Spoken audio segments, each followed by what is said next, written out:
जय हिंद। नमस्कार साथियों, कैसे हैं आप सभी लोग। आई होप आप सभी लोग बढ़िया होंगे। तो दोस्तों, आज के वीडियो में हम बात करने वाले हैं Uttar Pradesh police constable exam के लिए हिंदी के कुछ महत्वपूर्ण प्रश्नों के बारे में।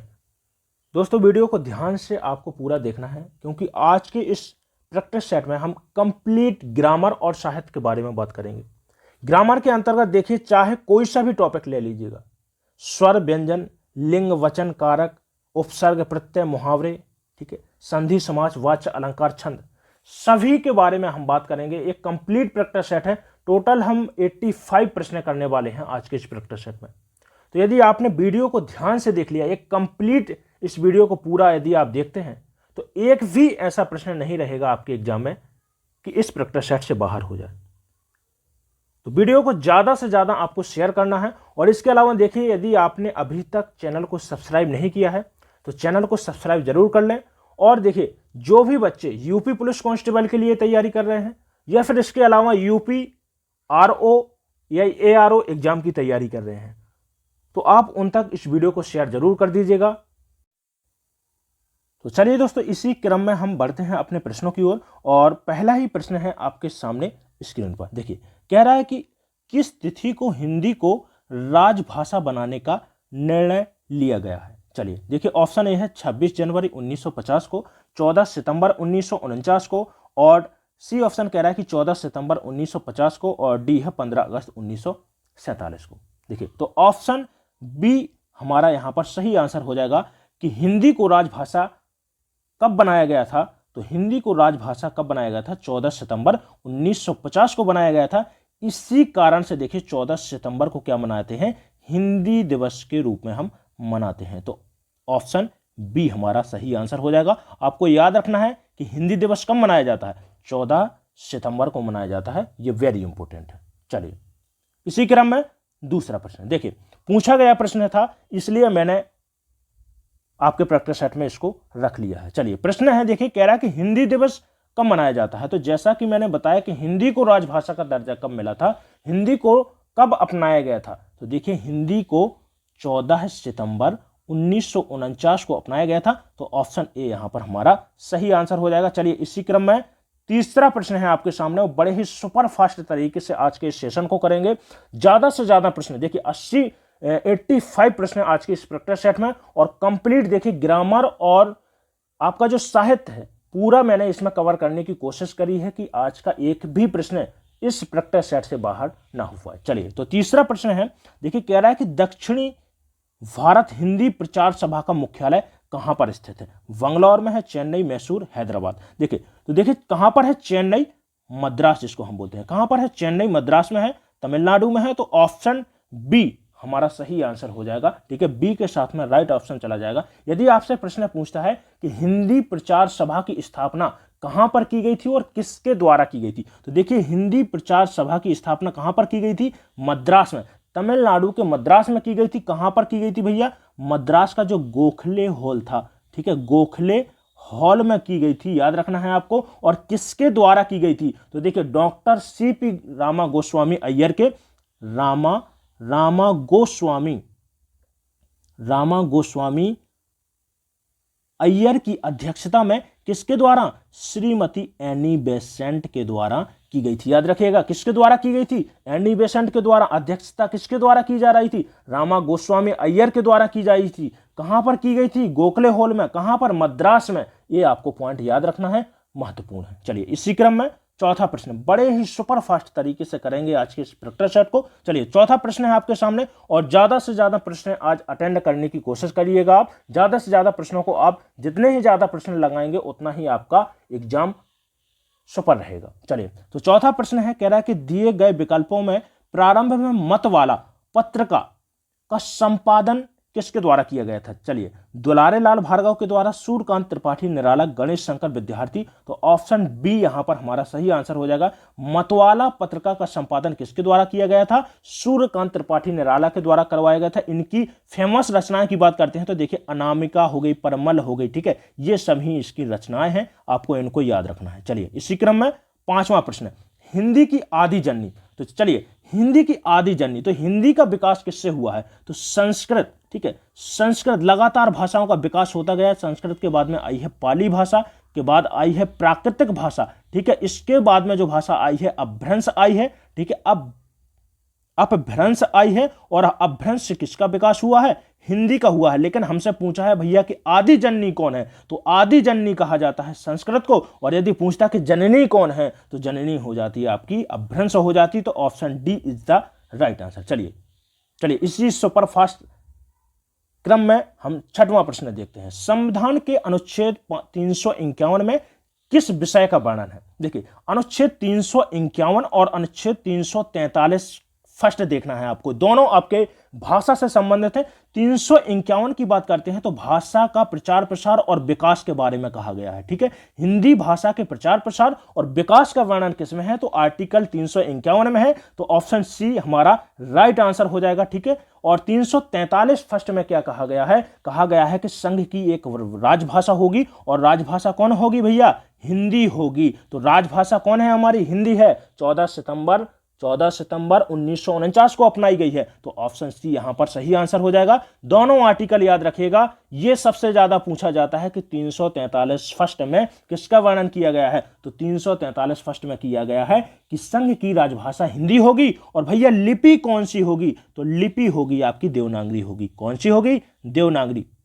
चलिए रिवीजन के इसी क्रम में, रिवीजन के सुपरफास्ट इसी क्रम में हमारा सातवां प्रश्न है। कह रहा है कि वर्णमाला किसको बोलते हैं? चलिए, यदि आपने कंप्लीट प्रैक्टिस सेट देख लिया आज का ये, तो समझ लीजिएगा कि आपका सिलेक्शन 100% होगा। आपके 37 में 37 प्रश्न आपके पूरे सही होकर आएंगे। बस आपको एक काम करना है कि ज्यादा से ज्यादा इस वीडियो को शेयर कर दीजिएगा, ठीक है। जो भी बच्चों ARO, यूपी RO, ARO और यूपी पुलिस कांस्टेबल एग्जाम के लिए तैयारी कर रहे हैं, ठीक है, आपका एग्जाम निकट आ रहा है। चलिए, तो तैयारी बेहतर होनी मांगता है। चलिए, तो वर्णमाला किसे कहते हैं? तो सातवां प्रश्न है, कह रहा है कि वर्णमाला किसे कहते हैं? भैया वर्णों के व्यवस्थित समूह को, जिसका कोई सार्थक अर्थ निकलता हो उसको क्या बोलते हैं? शब्द बोलते हैं। लेकिन वर्णों का व्यवस्थित समूह होना चाहिए। जैसे आ के बाद में ही बड़ा आ आएगा, ठीक है, ई के बाद में ही बड़ी ई आएगी। तो एक व्यवस्था बनाई गई है, इसी को क्या बोलते हैं? वर्णों की व्यवस्था बनाई गई है, इसी को बोलते हैं हम वर्णमाला बोलते हैं। चलिए, आठवां प्रश्न है इसी क्रम में, कह रहा है कि नासिक व्यंजन कौन सा होता है? भैया, तो किसी भी वर्ग का का, खा, गा, घा के बाद में क्या आता है? अंगा। इसी प्रकार के देखिए टा, ठा, चा, छा, ठीक है, चा, छा, जा, झा के बाद में क्या आता है? या आता है। इसी बाद में टा, ठा, डा, ढा के बाद में क्या आता है? अणा आता है। इसी बाद में ता, था, दाधा के बाद में क्या आता है? ना आता है। तो जो भी पांचवें व्यंजन होते हैं बेटा, इनको बोलते हैं हम पंचमा अक्षर बोलते हैं। और इसको किसके द्वारा उच्चारण किया जाता है? नासिक के द्वारा उच्चारण किया जाता है, इसलिए क्या बोलते हैं हम? अनुनासिक वर्ण की इनको संज्ञा दी गई है। तो कौन सा हो जाएगा? ऑप्शन हमारा ए सही आंसर हो जाएगा। चलिए, इसी क्रम में नौवां प्रश्न। चलिए, नौवां प्रश्न है, स्थान के आधार पर बताइए कि मूर्धन्य व्यंजन कौन सा है? तो भैया मूर्धन्य व्यंजन किनको बोलते हैं? जो टा वर्ग के व्यंजन हैं इनको क्या बोलते हैं हम? मूर्धन्य व्यंजन बोलते हैं। तो टा, ठा, डा, ढा, टा, ठा, डा, ढा, ठीक है, ऑप्शन ए हमारा पहला सही आंसर हो जाएगा। चलिए, जा, झा, चा, छा, जा, झा कैसे व्यंजन है भैया? कंठ से, सॉरी, चा, छा, जा, झा कैसे हैं? तालु से उच्चारण होने वाले व्यंजन है, ठीक है।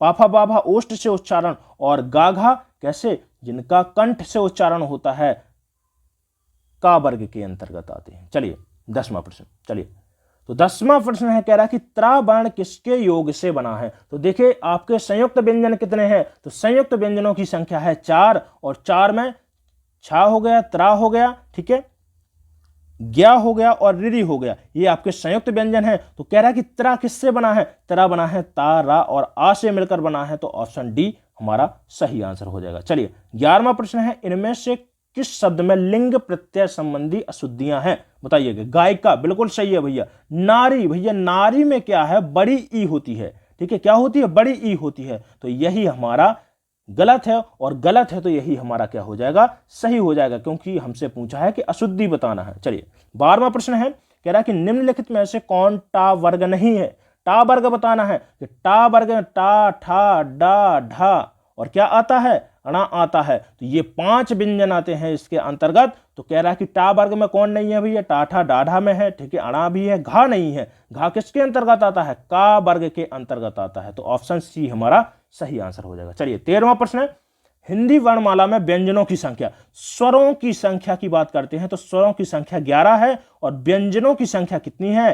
33 संख्या है। और कुल वर्ण यदि पूछता है हिंदी के अंतर्गत तो कुल हिंदी में वर्ण कितने हैं? 52 वर्ण है। ठीक है, याद रखिएगा। तो option B is the right answer. चलिए 14वां प्रश्न, भाषा निर्माण की इकाइयों का सही क्रम क्या होता है? तो सबसे पहले जो मुंह से ध्वनि निकलती है, ठीक है, फिर इसके बाद में क्या होता है? शब्द भैया, वर्ण, फिर शब्द, अगला क्रम आता है। शब्द के बाद में उपपद होता है और उपपद के बाद में क्या बनता है? वही आगे चलकर एक वाक्य का रूप ले लेता है। तो यही हमारा डी ऑप्शन सही आंसर हो जाएगा। चलिए 15वां प्रश्न, शुद्ध वर्तनी का चयन कीजिए। 85 प्रश्न करने हैं, फटाफट आंसर करते चलिएगा। चलिए तो 15वां प्रश्न क्या है? कह रहा है कि शुद्ध वर्तनी का चयन कीजिए। तो शुद्ध वर्तनी बताइए। सृष्टि गलत हो जाएगा। सृष्टि कैसा लिखा जाता है? सा के साथ में रीडी की रकार लगी होती है। तो ऑप्शन बी हमारा सही आंसर हो जाएगा। चलिए 16वां प्रश्न कह रहा है कि इनमें से कौन स्वर संधि का उदाहरण है? नमः, नमः धनकार, नमः धनकार भैया विसर्ग है।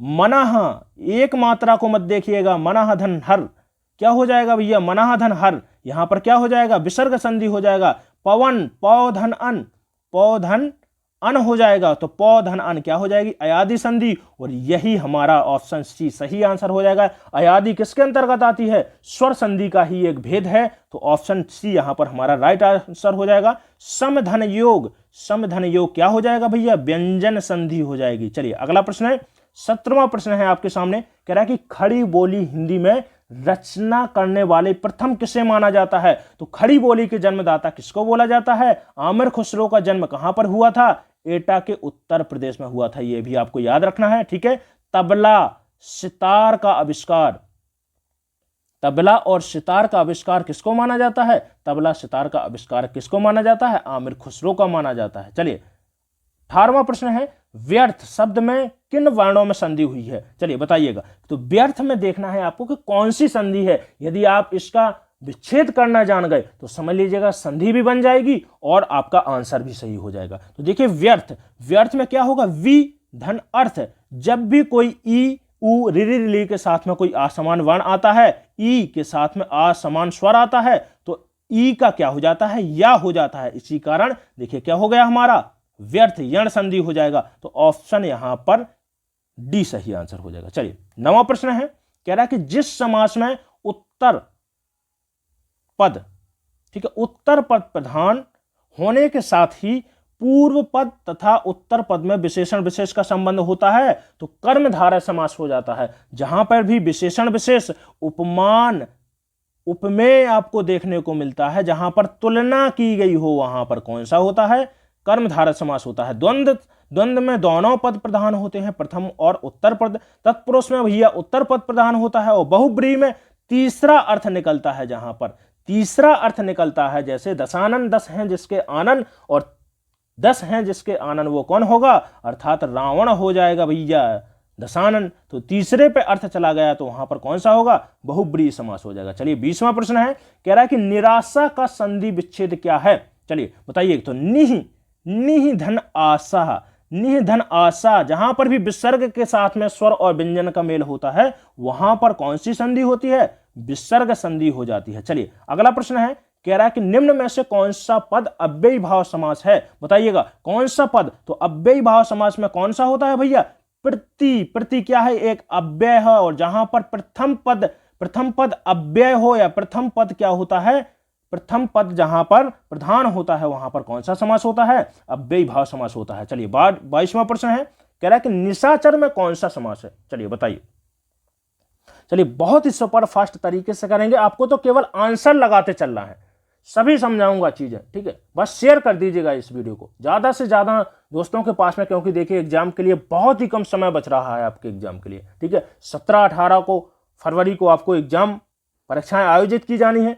तो बिल्कुल आप वीडियो को शेयर कर दीजिएगा ताकि ज्यादा से ज्यादा बच्चे इस प्रैक्टिस सेट का लाभ उठा पाएं। चलिए निशाचर में बताइए कौन सा समास है? तो देखिए निशाचर में पूछ रहा है कि कौन सा समास है भैया। निशाचर का अर्थ होता है कि रात्रि में, निशा में विचरण करने वाला, निशा में, या जिसको हम बोलते हैं कि रात्रि में भोजन की तलाश में फिरने वाला या विचरण करने वाला, विचरण करने वाले को क्या बोलते हैं? निशाचर। अर्थात राक्षस बोलते हैं। तो राक्षस भैया एक पद, पहला पद, दूसरा पद बना, और जहां पर तीसरे पद पर हमारा भाव जाता है वहां पर कौन सा समास होता है? बहुब्रीहि समास हो जाता है। ठीक है, कौन सा समास होता है? बहुब्रीहि समास, या बोलते हैं भैया कि जिसमें अन्य पद प्रधान होता है। तो ये मुख्य पद हो गया, इसके बाद में ये विग्रह हो गया, और ये होता है अन्य पद। तो अन्य पद जो होता है भैया, अन्य पद प्रधान किसमें होता है? बहुब्रीहि समास में होता है। तो ऑप्शन बी हमारा सही आंसर हो जाएगा। चलिए, नाटक स्कंदगुप्त की रचना किसने की है बताइए भैया। तो देखिए, जयशंकर प्रसाद के द्वारा की गई है। ठीक है, स्कंदगुप्त रचना किसकी है? जयशंकर प्रसाद की है। इसके अलावा देखिए, जयशंकर प्रसाद की कामायनी, कामायनी भी आपको याद रखना है। ठीक है, आंधी हो गई भैया, आंधी हो गया, और पुरस्कार कहानी बहुत इंपॉर्टेंट है।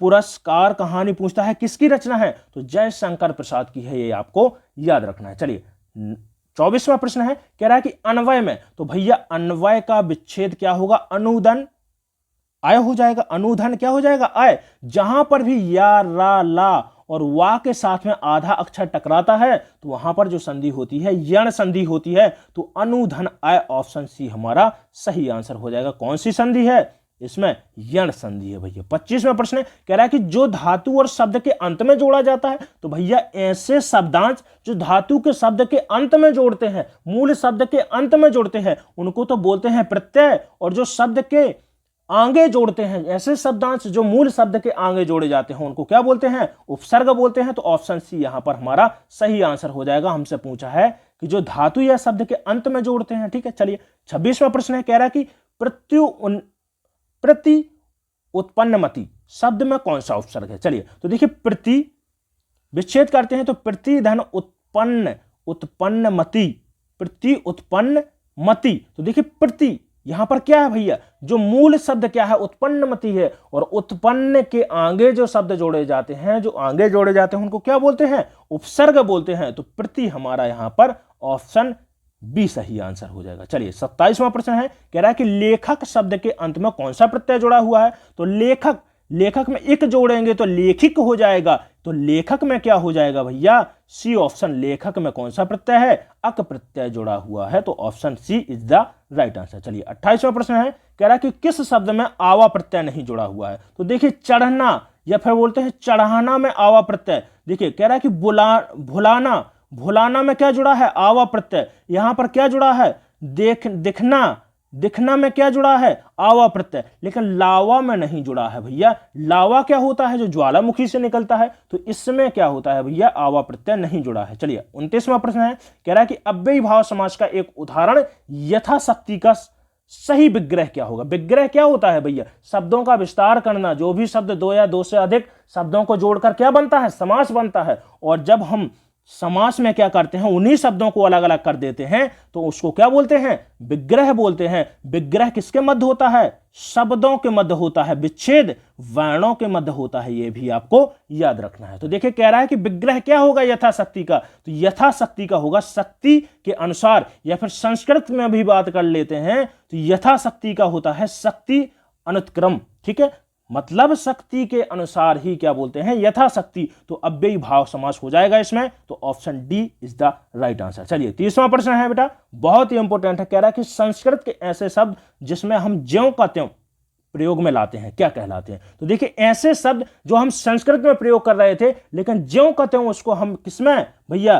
तत्सम, मतलब समान प्रयोग ही करते थे संस्कृत में, और समान प्रयोग ही करते हैं हिंदी में भैया। संस्कृत और हिंदी में समान प्रयोग करते थे, तत्सम हो जाएगा। जिनका उद्भव, जिनका निर्माण किससे हुआ है? संस्कृत शब्दों से हुआ है, अब हिंदी में प्रयोग होते हैं रूप बदलकर, उनको क्या बोलते हैं? तद्भव बोलते हैं। विदेशज भैया, विदेशी भाषा से आए हुए सब हैं।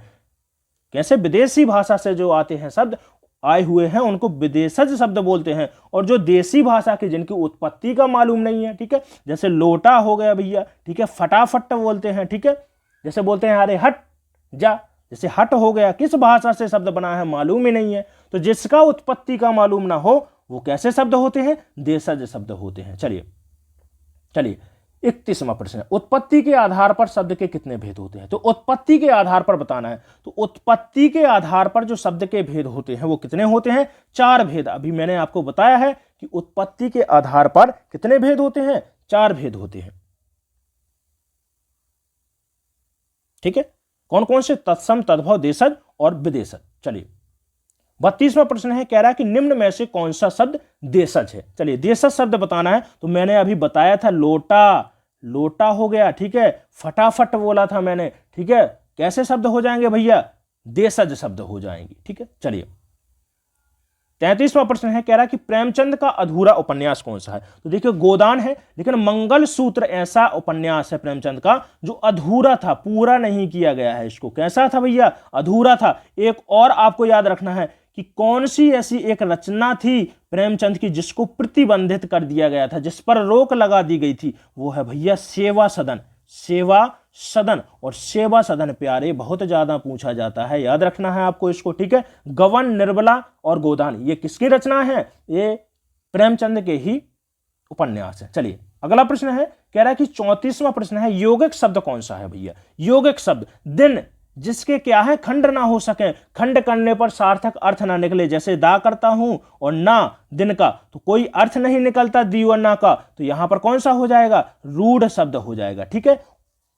जो कैसे हैं भैया, रूढ़ शब्द हो जाएगा। जलज, जलज कैसा हो जाएगा, यह भी आपका रूढ़ हो जाएगा। पाठशाला, तो यौगिक शब्द होते हैं जो दो या दो से अधिक शब्दों से मिलकर बने होते हैं, ठीक है, उनको क्या बोलते हैं, यौगिक शब्द बोलते हैं। तो यौगिक में पाठशाला हो जाएगा, ठीक है।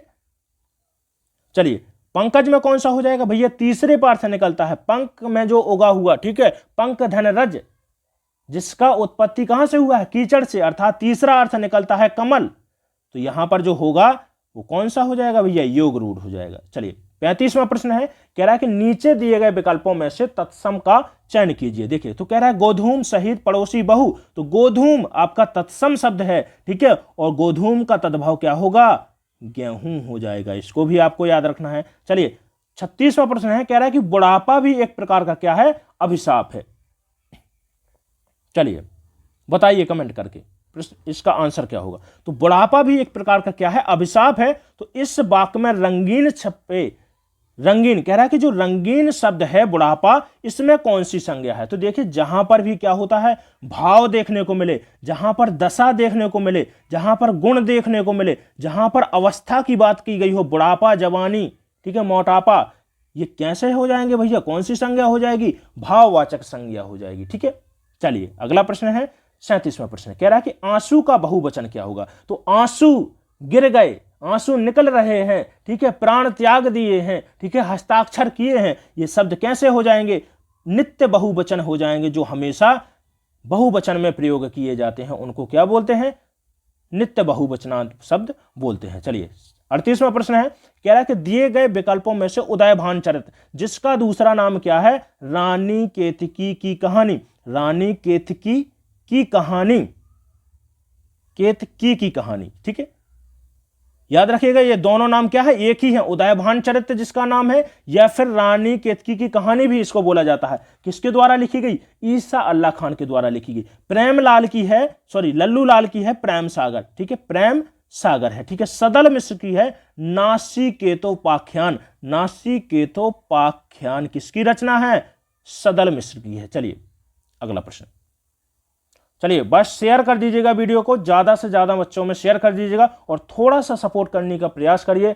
आपको इस वीडियो को लाइक करना है, चलिए लाइक कर दीजिएगा। 29वां प्रश्न, 39वां, कह रहा है कि भाववाचक संज्ञा बताना है। तो जहां पर मैंने बताया है कि भैया जहां पर आपको भाव, दशा, गुण, अवस्था देखने को मिले वहां पर कौन सी संज्ञा होगी, भाववाचक संज्ञा होगी। कह रहा है कि लड़कपन, बिल्कुल यही सही आंसर हो जाएगा, ठीक है, लड़ाईपन, लकड़ाई और लड़कापन ये गलत हो जाएंगे हमारे, तो option A is the right answer. चलिए 40वां प्रश्न है, हमें 85 करने हैं फटाफट, तो अभी आधा हुआ है कंप्लीट। चलिए कह रहा है देखिए निम्न में से कौन सा शब्द पुल्लिंग है। तो पुल्लिंग बताना है, पुल्लिंग के लिए वाक्य प्रयोग करके देख लीजिएगा। तो देखिए सुंदरता दिखाई जाती है, ठीक है, मूर्खता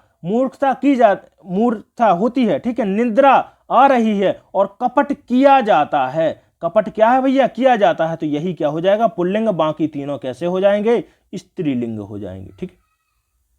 चलिए 41वां प्रश्न, कह रहा है कि वृक्ष पर पक्षी बैठे हैं, इस वाक्य में पर कौन सा कारक है। तो जहां पर मैं मिले, मैं और पर यदि दो विभक्ति आपको देखने को मिलती हैं तो वहां पर कौन सा कारक होगा?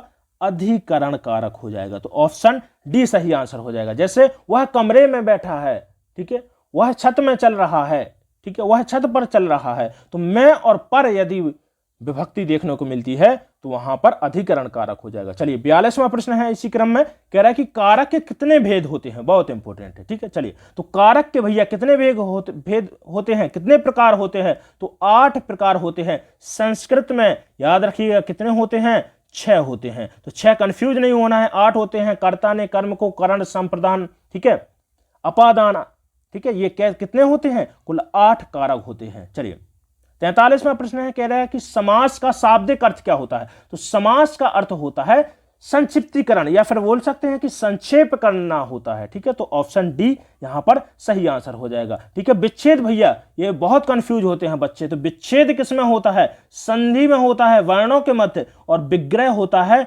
शब्दों के मध्य होता है। कहां पर होता है? समास में होता है। यह भी आपको नोट कर लेना है। चलिए 44वां प्रश्न है, कह रहा है भैया खोदा पहाड़ और निकली चूहिया, बहुत काम किया पर मिला कुछ नहीं, ठीक है। तो परिश्रम अधिक है और फल कम मिल रहा है, तो इसी को क्या बोलेंगे? खोदा पहाड़ और निकली चूहिया। चलिए झंकृत, झंकार आ रही है, बोलते हैं ना भैया क्या झंकार निकल रही है तबले से, तो झंकार का मतलब यहां पर विलोम पूछा है आपने से कि झंकार का, झंकृत का विलोम क्या होगा? निस्तब्ध हो जाएगा। तो ऑप्शन डी यहां पर हमारा सही आंसर हो जाएगा। चलिए 46वां प्रश्न है, व्याकरण की दृष्टि से प्रेम शब्द कैसा है? भैया एक विशेषण है, क्रिया है, अव्यय है, भाववाचक संज्ञा है। तो जो भैया जो प्रेम है वो कैसा है? एक भाव है। मैंने बताया ना आपको कि जहां पर गुण, दशा या भाव देखने को मिलती है, अवस्था बताई गई हो, वहां पर कैसा हो जाएगा भैया? भाववाचक संज्ञा हो जाएगी। और तो प्रेम में कौन सी संज्ञा है? भाव है। लेकिन यदि मैं लिखता प्रेमी, मैं बोलता प्रेमी व्यक्ति, प्रेमी व्यक्ति, तो कैसा हो जाता? विशेषण हो जाता है। तो यहां पर जो हो जाएगा सही कौन सा हो जाएगा? भाववाचक संज्ञा। चलिए 47वां प्रश्न है, कह रहा है कि हिंदी भाषा में वचन कितने प्रकार के होते हैं? तो वचन कितने प्रकार के होते हैं भैया? तो एक वचन और बहुवचन, ठीक है, एक वचन और बहुवचन। लेकिन संस्कृत की बात करते हैं तो देखिए एक वचन और द्विवचन और क्या होता है? बहुवचन होते हैं। तो संस्कृत में 3 होते हैं और हिंदी में 2 होते हैं। तो option A is the right answer. चलिए 48वां प्रश्न है, कह रहा है कि निश्चयवाचक सर्वनाम कौन सा है भैया? तो निश्चयवाचक सर्वनाम की बात करते हैं तो संज्ञा के स्थान पर प्रयोग किए जाने वाले शब्द क्या होते हैं? सर्वनाम होते हैं, ठीक है। और कुल कितने होते हैं? तो भेद की बात करता है तो भेद होते हैं 6। और यदि पूछता है कि कुल कितने सर्वनाम होते हैं तो सर्वनाम की संख्या होती है 11। आपको इसको याद रखना है, भेद पूछता है तो 6 होते हैं सर्वनाम के, और कुल कितने होते हैं? तो 11 सर्वनाम होते हैं। हमसे पूछा कि निश्चयवाचक सर्वनाम, निश्चयवाचक सर्वनाम होते हैं जहां पर निश्चय नाम बताया गया हो, देखिए सॉरी, जहां पर निश्चय बात हो। जैसे मैं बोलता हूं कि यह कुत्ता है, वह राम है, वह जा रहा है, तो यहां पर निश्चय बात की जा रही हो। लेकिन देखिए जैसे कोई हो गया, कुछ हो गया, ये कैसे हो जाएंगे? अनिश्चयवाचक हो जाएंगे। मैं बोलता हूं कोई व्यक्ति कुछ सामान ले लो, तो देखिए निश्चय नहीं है कि कितना सामान है, कितना सामान नहीं है, तो वहां पर हो जाएगा अनिश्चयवाचक। लेकिन हमसे पूछा है कि कौन सा सर्वनाम निश्चयवाचक है, तो यह आदमी, इसका मतलब है कि आदमी पास में खड़ा है, निश्चित है वो कि यही आदमी है भैया वो। तो यहां पर यह कैसा हो जाएगा? निश्चयवाचक सर्वनाम हो जाएगा। चलिए 49वां प्रश्न है, कह रहा है कि संज्ञा या सर्वनाम की विशेषता बतलाने वाले शब्दों को क्या कहते हैं? तो भैया संज्ञा या सर्वनाम की विशेषता कौन बतलाता है? विशेषण बतलाते हैं। और जिसकी विशेषता बताई जाती है उसको क्या बोलते हैं? संज्ञा और सर्वनाम को ही क्या बोलते हैं? यहां पर विशेष से बोलते हैं, जिसकी विशेषता बताई जाती है। और विशेषण किसे बोलते हैं? जो शब्द विशेषता बताते हैं, जैसे काला आदमी, गोरा व्यक्ति, ठीक है, हम बोलते हैं काला पेन चल रहा है भैया, नीला चल रहा है, ये पीला चल रहा है, ठीक है, कपड़े हमारे पीले हैं, शर्ट हमारी नीली है, तो ये कैसे हो जाएंगी? शर्ट की विशेषता है, ठीक है। आकाश नीला है, तो नीला किसकी विशेषता है भैया? आकाश की विशेषता है। तो यहां पर क्या हो जाएगा? ऑप्शन सी हमारा राइट आंसर हो जाएगा। विशेषण जो संज्ञा और सर्वनाम की विशेषता बताते हैं उनको क्या बोलते हैं? विशेषण बोलते हैं। चलिए 50-50 हो गया है भैया। कह रहा है कि कर्कश का विलोम क्या होगा?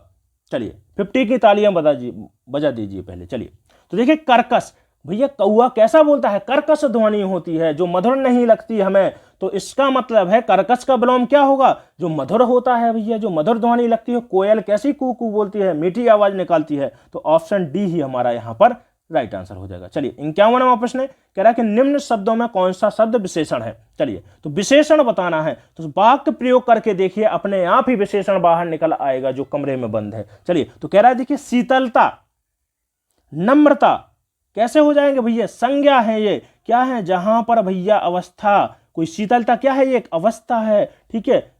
नम्रता क्या है, ये एक भाव है, मिठास। लेकिन सच्चा क्या होता है, व्यक्ति होता है। सच्चा क्या होता है, आदमी होता है। सच्चा क्या होता है भैया, सच्चाई किसमें होती है, आदमी में होती है। तो यही आपका क्या हो जाएगा, विशेषण हो जाएगा। तो option D is the right answer. चलिए 52वां प्रश्न। चलिए दोस्तों शेयर कर दीजिएगा वीडियो को, जो भी बच्चे तैयारी कर रहे हैं यूपी पुलिस कांस्टेबल के लिए, आप इस वीडियो को ज्यादा से ज्यादा शेयर कर दीजिएगा। चलिए आज के इस प्रैक्टिस सेट से एक भी प्रश्न बाहर नहीं होगा, गारंटी के साथ है ये, ठीक है। कंप्लीट वीडियो देखिएगा पूरा। चलिए कह रहा है कि मानव शब्द से विशेषण क्या बनेगा, तो याद रखना है मानवीकरण। तो जहां पर सबसे ज्यादा कंफ्यूजन होता है एक तो मानवता और मानवीय में। तो देखिए मानवता क्या हो जाएगी, संज्ञा हो जाएगी। क्या है भैया, यहां पर एक भाव है, क्या है, भाव है। और जहां पर भी भाव होता है वहां पर भाववाचक संज्ञा होती है। तो मानवीय क्या हो जाएगा यहां पर भैया, मानवीय एक क्या हो जाएगा, विशेषण हो जाएगा। चलिए सी, ऑप्शन सी राइट आंसर हो जाएगा। चलिए 53वां प्रश्न है, कह रहा है कि रचना की दृष्टि से क्रिया के कितने भेद होते हैं। तो रचना की दृष्टि से कितने भेद होते हैं, 5 भेद होते हैं। कौन कौन से भेद होते हैं भैया, तो देखिए एक तो होता है आपका संयुक्त क्रिया होता है, ठीक है, प्रेरणार्थक क्रिया होता है, ठीक है, प्रेरणार्थक क्रिया होता है, और नाम धातु होता है, ठीक है, 3 हो गए। चौथा होता है कृदंत क्रिया होता है, जिसको हम धातु क्रिया भी बोलते हैं, ठीक है, और मुख्य क्रिया या फिर जिसको क्या बोलते हैं सामान्य क्रिया, 5वां आपका प्रकार हो गया। तो क्रिया के कितने भेद होते हैं रचना की दृष्टि से, 5 भेद होते हैं। चलिए 54वां प्रश्न कह रहा है कि क्रिया का मूल रूप क्या होता है। जैसे मैं बोलता हूं खा, खा यहां पर क्या है भैया, धातु है, लेकिन धातु में ना प्रत्यय जुड़ते ही क्या हो जाता है, खाना हो जाता है, जो कैसी एक क्रिया बन गई है, ठीक है। इसी प्रकार से पढ़, पढ़ क्या है, धातु है, और जैसे ही ना कृदंत प्रत्यय जुड़ता है जिससे, उससे क्या बन जाता है, यहां पर एक क्रिया का रूप बन जाता है। तो ऑप्शन यहां पर सी हमारा सही आंसर हो जाएगा। खा, पढ़, लिख, चल कैसे हो जाएंगे, ये सभी धातु है, और धातु के साथ में जब प्रत्यय जुड़ जाता है तो उसी से क्या बनता है, क्रिया बन जाता है। चलिए 55वां प्रश्न कह रहा है कि मैं खाना खा चुका हूं, इस वाक्य में भूतकालिक भेद बताइए। तो आसन्न कह रहा है, देखिए आसन्न समझने में बहुत परेशानी होती है। तो आसन्न क्या है भैया, जहां पर भी आपको देखने को मिले हूं वहां पर कौन सा हो जाएगा, आसन्न हो जाएगा, आसन्न भूतकाल हो जाएगा। देखिए आसन्न भूतकाल का मतलब होता है कि क्रिया अभी हाल ही में खत्म हुई है, हाल ही में खत्म हुई है। जैसे देखिए मैं खाना खा चुका हूं, मतलब है कि अभी ही हाल ही में उसने खाना खाया है। तो यही हमारा सही आंसर हो जाएगा। संदिग्ध भैया, जहां पर संदेह प्रकट हो रहा है क्रिया में, जैसे शब्द यदि आप नहीं समझ पा रहे हैं तो जहां पर भी होगा, होगी शब्द देखने को मिलता है, ठीक है। जैसे सीता पढ़ रही होगी, ठीक है, राम खाना खा रहा होगा। तो यदि ऐसे संदेह की जहां पर प्रकट हो रहा हो वहां पर संदिग्ध भूतकाल होता है। सामान्य भूतकाल क्या होता है, जहां पर या, जैसे मैं बोलता हूं राम आया, राम आया, सीता गई, यदि या ई मिलते हैं शब्द लास्ट में तो वहां पर सामान्य भूत हो जाता है। पूर्ण भूत क्या होता है, पूर्ण भूत होता है भैया कि कभी पूरा काम भूतकाल में ही खत्म हो चुका है, क्रिया खत्म पहले ही पूरी हो चुकी है, ठीक है। जैसे राम कल गया था, ठीक है, राम कल गया था, इसका मतलब है कल ही काम पूरा हो गया है। तो वहां पर क्या हो जाएगा, पूर्ण भूत, पूर्ण हो गई है क्रिया। और यदि रहा था मिल जाएगा तो वहां पर हो जाएगा अपूर्ण भूतकाल हो जाएगा, ठीक है। चलिए 56वां प्रश्न, आसक्त का विलोम क्या हो जाएगा, विरक्त हो जाएगा, ठीक है। तो ऑप्शन बी हमारा सही आंसर हो जाएगा, आसक्त का विलोम विरक्त हो जाएगा। चलिए 57वां प्रश्न है, कह रहा है कि निम्न में से किस वाक्य में अकर्मक क्रिया है। तो अकर्मक क्रिया और सकर्मक क्रिया, तो जहां पर भी कर्म हो सीधा लगा दीजिएगा कौन सी, सकर्मक क्रिया। और जहां पर कर्म नहीं हो, कर्म नहीं हो वहां पर क्या हो जाएगा, अकर्मक क्रिया। जैसे रोती है भैया, रोती है, ठीक है, सोती है, ठीक है, नहाती है, ये कैसे हो जाएंगे, अकर्मक क्रिया हो जाएंगे। क्या सोती है भैया, कुछ का इसका कोई भी उत्तर नहीं मिल रहा है। तो जहां पर रोती है, सोती है, ठीक है। लेकिन मैं बोलता हूं पढ़ता है, लिखता है, तो क्या पढ़ता है भैया, कुछ ना कुछ पढ़ रहा होगा, किताब पढ़ रहा होगा। जैसे पुस्तक, ठीक है, कमीज पहनी उसने भात खाया, ये क्या है, सभी कर्म उपलब्ध हैं। और जहां पर भी कर्म देखने को मिले वहां पर सकर्मक क्रिया हो जाती है। अविकारी शब्द क्या होता है, देखिए, तो अविकारी या फिर बोलते हैं जिसमें परिवर्तन नहीं होता है, तो ऐसे शब्द क्या होते हैं, ऐसे शब्द अव्यय होते हैं जिसमें परिवर्तन देखने को नहीं वो मिलता है। जैसे किंतु, परंतु, ये शब्द किसी भी परिस्थिति में क्या होते हैं, चाहे लिंग का, वचन का, पुरुष का, कारक का, किसी का भी प्रभाव नहीं पड़ता है इन शब्दों पर, इसीलिए इनको अविकारी शब्द बोलते हैं या फिर अव्यय बोला जाता है। ठीक है, तो ऑप्शन बी सही आंसर हो जाएगा। चलिए अगला प्रश्न, 59वां प्रश्न है, कह रहा है कि विरह है अथवा यह वरदान, तो निम्नलिखित में से अलंकार में किसका उदाहरण है। चलिए अलंकार पर आ गए हम, तो विरह है या वरदान, भैया संभावना है, यहां पर संदेह हो रहा है, संभावना व्यक्त की जा रही है, जहां पर संदेह व्यक्त किया जा रहा हो कि निश्चित नहीं हो पा रहा कि यहां पर विरह है या फिर वरदान मिल रहा है, तो वहां पर जहां पर संदेह प्रकट किया जा रहा हो वहां पर होता है संदेह अलंकार होता है। चलिए 60वां प्रश्न है, कह रहा है कि सोरठा छंद दोहा छंद होता है, दोहा छंद गलत हो रहा है, ठीक है। चलिए सोरठा छंद बताइए क्या होता है, तो दोहा छंद का क्या होता है, उल्टा होता है। ठीक है, तो ऑप्शन बी यहां पर हमारा सही आंसर हो जाएगा। दोहा छंद और सोरठा छंद दोनों में 24 मात्राएं होती हैं, 4 चरण होते हैं। ठीक है, और कितना होता है भैया, 13 और 11 पर यति होती है। लेकिन देखिए 13 और 11 पर यति किस में होती है, दोहा में होती है, और सोरठा में होती है 11 और 13 पर यति होती है। इसी कारण ये संख्याओं पलट जाती हैं, इसके कारण क्या होता है, उल्टा माना जाता है। दोनों ही कैसे हैं, अर्ध सममात्रक छंद है, ये भी आपको याद रखना है। चलिए बड़े ही सुपर फास्ट तरीके से रिवीजन करेंगे आज का। चलिए 61वां प्रश्न कह रहा है कि किस एक वाक्य में क्रिया विशेषण प्रयुक्त हुआ है। क्रिया विशेषण जो क्रिया की विशेषता बताते हैं। चलिए कह रहा है देखिए वह धीरे से बोलता है, बोलना क्या है, यहां पर क्रिया है, और धीरे से क्या है भैया, क्रिया का होने की विशेषता बता रहा है कि क्रिया कैसी हो रही है, धीरे से हो रही है, तो यही हमारा सही आंसर हो जाएगा। चलिए अगला प्रश्न 62वां प्रश्न है, कह रहा है निम्न में से विकारी शब्द कौन से हैं भैया। विकारी शब्द ऐसे होते हैं जिनमें परिवर्तन होता है। ठीक है, ऐसे शब्द जिन पर लिंग, वचन, कारक, पुरुष, ठीक है, आदि का क्या है, फर्क पड़ता है, वो कैसे शब्द होते हैं, विकारी शब्द होते हैं। जैसे देखिए लड़का का क्या हो जाएगा, लिंग का लड़की, ठीक है, क्या हो जाएगा, लकड़ी लिख दिया था मैंने। ठीक है, तो लड़का कैसा है भैया, पुल्लिंग है, लेकिन इस पर फर्क पड़ रहा है, कैसा बन जाएगा, लड़की बन जाएगा, तो यही क्या हो जाएगा भैया, विकारी शब्द हो जाएगा। चलिए मृगेंद्र का पर्याय क्या होगा, तो मृगेंद्र का पर्याय होता है शार्दुल। है किसका होता है होता है घोड़ा का, है तुरंग, ये किसके पर्यायवाची हैं, घोड़ा, ठीक है, किसके हैं भैया, घोड़े के पर्यायवाची हैं। चलिए 64वां प्रश्न है, बरवय छंद। बरवय छंद का प्रत्येक चरण में मात्राएं बताइए। 24 मात्राएं होती हैं। देखिए कौन कौन से छंद होते हैं, रोला, ठीक है, दोहा, ठीक है, इसके अलावा देखिए रोला हो गया, दोहा हो गया, और सोरठा जो उल्टा होता है, अभी बताया मैंने, सोरठा, ठीक है, बरवे। इन सभी छंदों में कितनी मात्राएं होती हैं, 24 मात्राएं होती हैं, यह भी आपको याद रखना है। लेकिन जो देखिए, एक मिनट भैया, सॉरी, एक मिनट, कितनी होती हैं, 19 मात्राएं होती हैं बरवे छंद में। ठीक है, ठीक है, बरवे में कितनी मात्राएं होती हैं, चरण होते हैं 4 चरण की बात करनी थी मुझे। ठीक है, चरण रोला में भी, दोहा में भी, सोरठा में भी और बरवे में भी कितने होते हैं, 4 चरण होते हैं सभी में। ठीक है, लेकिन बरवे छंद में कितनी होती हैं, 19 मात्राएं होती हैं। ठीक है, आपको याद रखना है। ठीक है, 12 और 7 पर यति होती है, तो 12 और 7 को मिलाकर कितने बन जाते हैं, 19 होते हैं। और 12 प्रथम और तीसरे चरण में होती हैं, विषम चरण में कितनी होती हैं, 12 मात्राएं, और दूसरे और चौथे में होती हैं 7 मात्राएं होती हैं। ठीक है, तो बरवे कैसा है भैया, एक अर्ध सममात्रक छंद है, यह भी आपको याद रखना है। ठीक है, चलिए देखिए बरवे छंद के संबंध में एक और पॉइंट आप नोट कर लीजिएगा।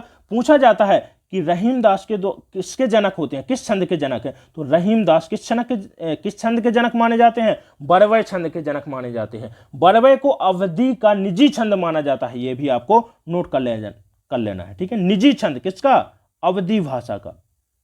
ठीक है, चलिए नेक्स्ट प्रश्न 65वां प्रश्न है, कह रहा है कि माया दीपक नर पतंग भ्रम भ्रमी इबई पतक पड़त में अलंकार बताना है। तो देखिए माया दीपक नर पतंग, देखिए जो नर है किसकी संज्ञा दी जा रही है, पतंग की संज्ञा दी जा रही है। जहां पर उपमेय को उपमान के रूप में मान लिया जाए वहां पर जो होता है रूपक अलंकार होता है, ठीक है। जिसे माया, माया को क्या मान लिया गया है, दीपक यहां पर, ठीक है।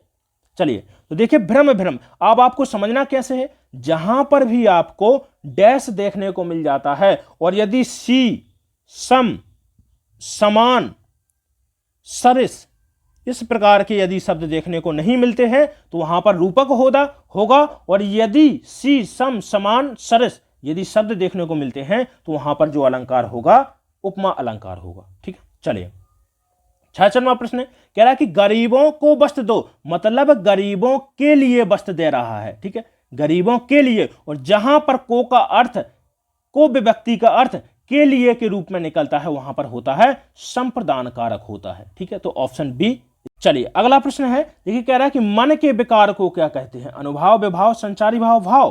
तो देखिए भाव कहते हैं, किसने कहा है भैया, आचार्य भरत, आचार्य भरत ने कहा है, ठीक है। क्या कहा है, विकारो मनसो भावः, विकारो मानसो भावः, ठीक है, ठीक है। अर्थात मन के विकार को क्या बोलते हैं, भाव बोलते हैं, ठीक है। और इनके द्वारा देखिए अंग कितने बताए गए हैं, रस के 4, अनुभाव, विभाव, संचारी भाव और स्थायी भाव, ठीक है। चलिए यदि देखिए भाव की भी आपसे पूछता है कि कितने भाव होते हैं, तो भाव होते हैं कुल 49, ठीक है। कितने होते हैं, 49 होते हैं। चलिए वाच्य कितने प्रकार के होते हैं, तो वाच्य कितने प्रकार के, 3 प्रकार के होते हैं, कर्तवाच्य, कर्मवाच्य और भाववाच्य, ठीक है। तो ऑप्शन डी हमारा सही आंसर हो जाएगा। चलिए अगला प्रश्न है, स्थायी भावों की संख्या कितनी मानी गई है, 9 मानी गई है। कुल रस कितने माने गए हैं, तो मुख्य रस 9 माने गए हैं और 9 ही कितने होते हैं, स्थायी भाव होते हैं। चलिए 70वां प्रश्न है, कह रहा है कि वह घर पहुंच गया, इस वाक्य में पहुंच गया निम्न में से किस क्रिया का उदाहरण है। तो देखिए पहुंच गया क्या हो जाएगा, संयुक्त क्रिया का उदाहरण हो जाएगा। किसका, संयुक्त क्रिया पर, जहां पर देखिए मुख्य क्रिया और सहायक क्रिया मिलकर के एक क्रिया का निर्माण करते हैं, वहां पर कौन सी क्रिया होती है, संयुक्त क्रिया। या बोल सकते हैं कि जहां पर 2 से अधिक क्रियाएं मिलकर के, 2 या 2 से अधिक क्रियाएं मिलकर के क्रिया का निर्माण करते हैं संयुक्त रूप से, उसको क्या बोलते हैं, संयुक्त क्रिया बोलते हैं, ठीक है। तो ऑप्शन बी यहां पर हमारा सही आंसर हो जाएगा। चलिए अगला प्रश्न 71वां प्रश्न कह रहा है कि किसी प्रियजन की मृत्यु के वर्णन में कौन सा रस होता है। भैया किसी की मृत्यु होगी तो क्या होगा, शोक होगा। और शोक किसका स्थायी भाव है, करुण रस का स्थायी भाव है, ठीक है। चलिए अगला प्रश्न कह रहा है हिंदी भाषा किस लिपि में लिखी जाती है। तो हिंदी भाषा किस लिपि में लिखी जाती है, देवनागरी लिपि में लिखी जाती है। मैंने आपको अनुच्छेद 343 फर्स्ट के अंतर्गत बताया था कि हमारी राजभाषा क्या होगी, हिंदी होगी। अनुच्छेद कौन सा, 343 फर्स्ट बोलता है। और लिपि कौन सी होगी, तो लिपि होगी देवनागरी लिपि होगी। यदि आपसे पूछता है कि देवनागरी लिपि का किस लिपि से विकास हुआ है, तो ब्राह्मी लिपि से विकास हुआ है, यह भी आपको याद रखना है। चलिए 73वां प्रश्न कह रहा है इनमें से अल्प विराम शब्द कौन सा है। तो अल्प विराम भैया देखिए धीरे धीरे योजक है, ठीक है, जो 2 शब्दों को जोड़ने का काम करता है योजक होता है। जहां पर पूरी बात कह दी जाती है और इसके बाद में जो विराम चिन्ह प्रयोग होता है वो होता है पूर्ण विराम होता है, ठीक है। और इसके बाद में जहां पर हमें थोड़ा सा रुकना पड़े वहां पर होता है अल्प विराम। तो ऑप्शन सी हमारा सही आंसर हो जाएगा। चलिए 74वां प्रश्न है अपना किया पाना, ठीक है। कहते हैं ना भैया कि जो कर्म करोगे वही तो पाओगे, ठीक है। तो कर्म का फल तो भोगना ही पड़ेगा। अच्छे कर्म करोगे तो अच्छा मिलेगा और बुरे करोगे तो बुरा मिलेगा। चलिए तरुण का अर्थ, तरुण भैया नौजवान, क्या होता है, नौजवान, नया नया, ठीक है। तो तरुण का नया होता है तो भैया वृद्ध किसका होगा, पुराने का संकेत होता है, ठीक है। तो ऑप्शन यहां पर ए हमारा सही आंसर हो जाएगा। चलिए 76वां प्रश्न है कह रहा है कि इनमें से अर्थ, ठीक है, अर्थ याद रखिएगा, कह रहा है कि अर्थ शब्द के अनेक कौन कौन से अर्थ निकलते हैं। तो देखिए अर्थ के कौन कौन से, एक तो होता है कारण, अर्थ का मतलब होता है मतलब भी होता है, और अर्थ का मतलब भी क्या होता है, धन भी होता है। तो ऑप्शन बी यहां पर सही आंसर हो जाएगा। चलिए नेक्स्ट प्रश्न है, मदन सलाका किसका पर्यायवाची है? तो जो मीठी मीठी आवाज निकलती है, मधुर ध्वनि जिसकी निकलती है, कोयल की होती है। ठीक है, चलिए 78वां प्रश्न है, कह रहा है कि इनमें से रस कौन सा भेद है? रस का कौन सा भेद है? चलिए कह रहा है कि करुण, ठीक है, उल्लेख, ठीक है, रूपक है। ठीक है, तो रूपक किसका है भैया? तो करुण, देखिए यहां पर रूपक क्या है? अलंकार है, उल्लेख भी अलंकार है, लेकिन करुण क्या है? यहां पर रस का भेद है। चलिए 79वां प्रश्न, चलिए कह रहा है कि तोपर वारों उर्वशी सुन राध के सुजान, और तू मोहन के उर्वशी, ठीक है, बे उर्वशी समान। तो देखिए जहां पर कोई शब्द बार बार आ रहा हो, ठीक है, एक शब्द एक से अधिक बार यदि आप मतलब वो आ रहा हो, या एक ही शब्द की बार बार आवृत्ति हो रही हो, और उसका अर्थ प्रत्येक बार क्या हो रहा हो? अलग अलग निकल रहा हो। ठीक है, अलग अलग निकल रहा हो, वहां पर कौन सा अलंकार होता है? यमक अलंकार। देखिए जो पहला उर्वशी है, इसका अर्थ यहां पर निकल रहा है, देखिए कह रहा है कि तोपर बारों उर्वशी, तो उर्वशी, उर्वशी का मतलब जो अप्सरा है, ठीक है, जो स्वर्ग की क्या है? अप्सरा है, उसके लिए प्रयोग किया गया है। और उर्वशी, उर्वशी का मतलब हृदय में, किसके? मोहन के हृदय में। ठीक है, कृष्ण जी के हृदय में कौन बसी है? राधिके जी बसे हैं। ठीक है, चलिए 80वां प्रश्न कह रहा है कि जुगुप्सा कौन से रस का स्थायी भाव है? तो देखिए विभत्स का क्या होता है? घृणा, या फिर जिसको क्या बोलते हैं? जुगुप्सा। तो option A is the right answer. अद्भुत का क्या होता है? अद्भुत का क्या होता है? भय होता है। करुण का क्या होता है भैया? शोक होता है। और शांत का क्या होता है? निर्वेद होता है। ठीक है, चलिए चलिए देखिए पूछा गया है कि नौवां रस कौन होता है? एक और पॉइंट, तो नौवां रस कौन सा है? शांत रस है, इसको भी आपको नोट कर लेना है। ठीक है, 81वां प्रश्न, छंद की रचना किसके द्वारा होती है? तो छंद की रचना किसके द्वारा होती है? स्वरों के समायोजन से होती है। आपने सुना होगा कि गुरु दीर्घ के लिए प्रयोग करते हैं, और ह्रस्व के लिए क्या प्रयोग करते हैं? लघु। ठीक है, ये किसमें? स्वर के ही भाग हैं। ठीक है, चलिए 82वां प्रश्न है, दुरित दुख दैन न थे जब ज्ञात, और अपरिचित जरा मरण भ्रूप्रात, इस पंक्ति के रचनाकार कौन है? सूर्यकांत त्रिपाठी, निराला, महादेवी वर्मा और सुमित्रा नंदन पंत। तो ऑप्शन सी यही हमारा सही आंसर हो जाएगा। चलिए 83वां प्रश्न है, खल का पर्यायवाची क्या होगा? खल का पर्यायवाची क्या होता है भैया? दुष्ट होता है। ठीक है, नीच, अधम। ठीक है, खल बोलते हैं ना कि यार खलने लगा है तू मुझे। ठीक है, तो खल का पर्यायवाची क्या हो जाएगा? दुष्ट भी होता है, नीच, अधम। तो ये सभी option D is the right answer. चलिए 84वां प्रश्न है, किस रस को रसराज कहा जाता है? किस रस को कहा जाता है भैया रसराज? तो श्रृंगार रस को कहा जाता है, रसराज कहा जाता है। इसका स्थायी भाव क्या होता है? रति होता है। और श्रृंगार रस के प्रकार पूछता है तो दो होते हैं, एक तो वियोग श्रृंगार और दूसरा होता है संयोग श्रृंगार होता है। ठीक है, चलिए अगला प्रश्न कह रहा है कि लगा दी किसने आकर आग, कहां था तू संशय के नाग, कौन सा अलंकार है?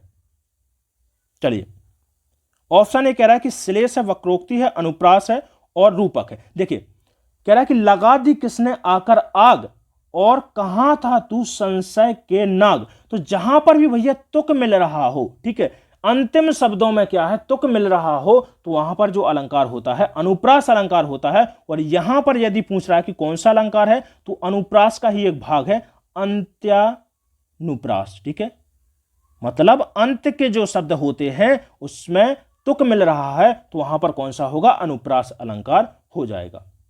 चलिए दोस्तों देखिए पूरे प्रश्न आज का, यदि आपने कंप्लीट वीडियो देख लिया ये पूरा, तो समझ लीजिएगा कि एक भी प्रश्न आपका एग्जाम में बाहर नहीं होगा। ठीक है, चाहे देखिए आप रो एग्जाम के लिए तैयारी कर रहे हो, ठीक है, या फिर यूपी पुलिस एग्जाम के लिए तैयारी कर रहे हो, दोनों अभी हाल ही में एग्जाम होने हैं। ठीक है, तो यदि नहीं देखा है तो एक बार फिर से देख लीजिएगा, और कमेंट करके जरूर बताइए कि आज आपने कुल कितने प्रश्न सही किए हैं। ठीक है, 85 प्रश्नों में से आपके कुल कितने प्रश्न सही हुए हैं। और देखिए ज़्यादा से ज़्यादा इस वीडियो को आप शेयर करें, वीडियो पसंद आया हो तो एक लाइक जरूर कर दीजिएगा, और यदि अभी तक आपने चैनल को सब्सक्राइब नहीं किया है तो चैनल को सब्सक्राइब जरूर कर लें, और वीडियो को जितने ज़्यादा हो सके शेयर कर दीजिएगा। ठीक है, चलिए मिलते हैं इसके बाद अगले वीडियो में। धन्यवाद।